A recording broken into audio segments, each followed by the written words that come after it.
So this is a story about this guy that I met on Bumble a couple of years back, and he was 15 years younger to me, so that was like a huge problem since day one. But what I really liked was that he sounded very mature. He was not one of those people who wanted to go on a dinner date, which I thought was at that point great. So he said, why don't we go watch a play or something like that?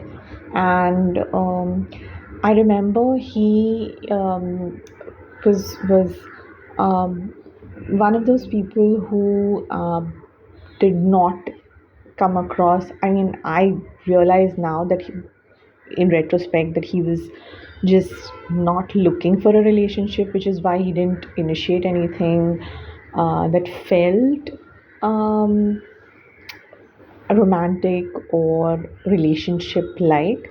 But he was someone who kept sort of talking more in terms of who he was, how, what, like the conversations were very, very, very, um, they were very normal. And it was interesting because he spoke about his likes in music and things like that, which I really uh, found it to be a change. But now that I think of it, in the past, um, he sort of, the first date that we went on was to the beach, and I remember him saying, "Oh, I have I went on this date with this girl who I really liked, and she had curly hair, and I spent like we both got drunk, and it was like um, she was um, she was really pretty, and I remember thinking, oh, you brought me to the beach and you took her for a proper date. And then he said, oh, but when the bill came, she just left, so I had to pay. And what it made me realize was that he was okay paying for someone that he really liked, whereas I was at the beach. So this guy was literally like, from day one, such a manipulator, which I didn't realize because I thought, oh, he's not being sexually aggressive. And he is quite, I mean, he spoke in a way which was not, um, I mean, he didn't come across as a creep, which was, I think, all that I needed at that point.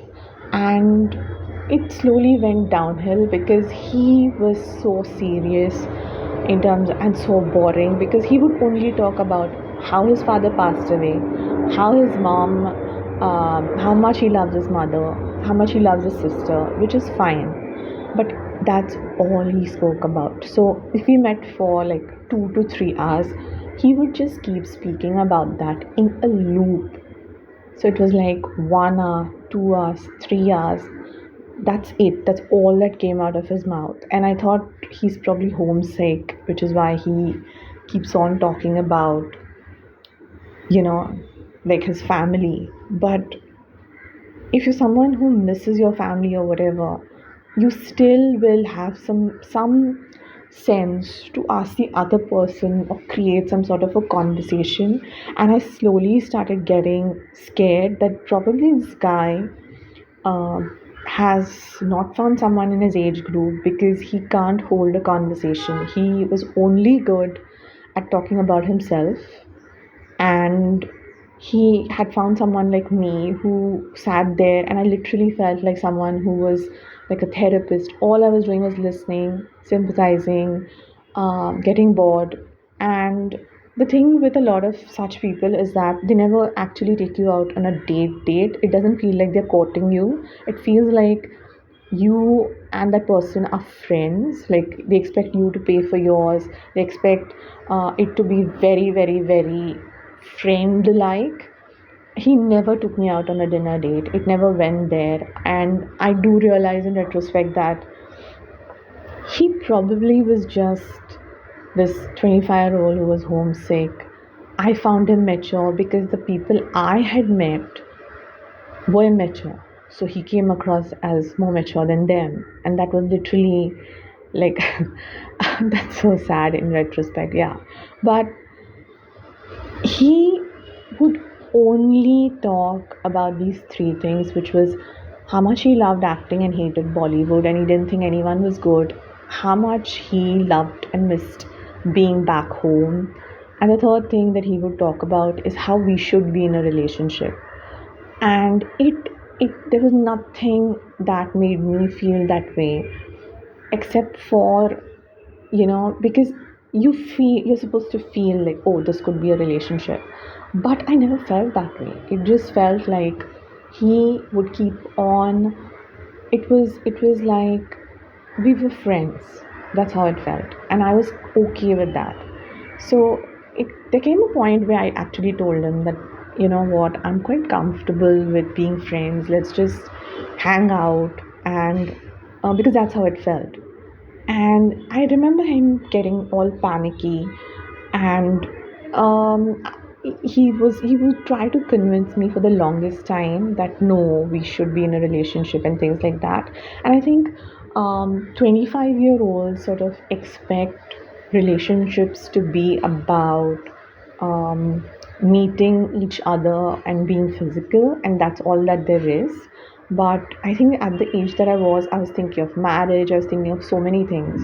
And there was such a big red flag, because I remember me talking about him to my mom, and then that became like a thing that, why are you even meeting someone 15 years younger?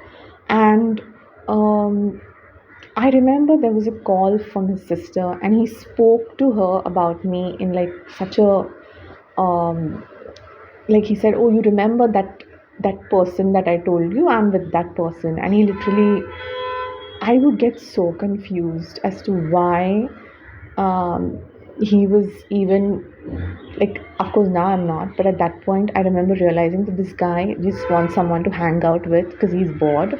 He doesn't get along with people because he can't hold conversations. He was also very judgmental, and when I think about it, I think I am exactly like that. I'm very um, it was meeting someone who had the same flaws as you. So because I'm very judgmental, I'm quick to label people, and that's exactly how he was. That's why we got along. But um, I think there was a bigger plan, because I used to live alone, and my mom had gone to live with my grandmom, who was not keeping well. And I think what he was trying was either to have like this casual relationship, which he thought he was above because he was quite, um, he sort of was either matching my energy, or he was trying to come across as someone who saw being physical as being beneath him. But the bigger plan, I think, was the fact that he could then shift into my house or live in my house rent free. And I think that really, I mean, at that point, I didn't quite um, assess it, but now that I think about it, it's so scary for me. Um, yeah, and he would just like the amount of brainwashing that he would do. But there were moments, like I remember once sitting in the car with him, and I don't know how many of you all know who Deepak Dobriyal, the actor, is, but this guy, by the way, all these pictures are where he has gone and eaten everything all by himself. This is just me sitting there like a therapist. Okay, so this actor was walking under his building, and we were sitting in the car. And I think what he liked was that I owned my own car, and he could just drive and go to places, and he could do like this Mumbai Darshan because he was new here. And he was playing on the fact that I was lonely. And what he also would do, like in this case, I remember he was sitting in the car. Deepak Dobriyal, the actor from Tanu Weds Manu Returns, was walking across, and that guy looked so funny. He was just, he had a side eye looking at us. He thought we were going to do something, so he was just keeping an eye on us. This guy, so it was funny to me because there was nothing going to happen, because this guy was obsessing over Deepak Dobriyal. He kept saying how he thought he was a fantastic actor. So this is the scene. Me in the car sitting while this guy is sitting in the driver's seat, obsessing, fangirling over how fabulous Deepak Dobriyal, the actor, is. While I sat there thinking, my God, the actor is thinking that I am characterless because I'm sitting in the car with this guy. Meanwhile, the actor Deepak Dobriyal is walking thinking, oh, these two are going to do something.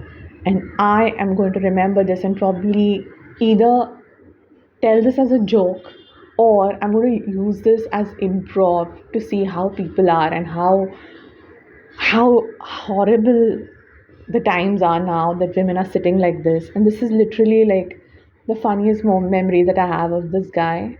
But it soon went very bad because I remember he went back home and I cut ties with him. I said, oh, I'm not interested, and you're just someone who's looking to um, you know you want like the fact that I own a car and you can drive around and you can just waste my time while I'm perfectly okay with being friends. You are the one who kept making it into a relationship thing, and that's the manipulation that I don't want.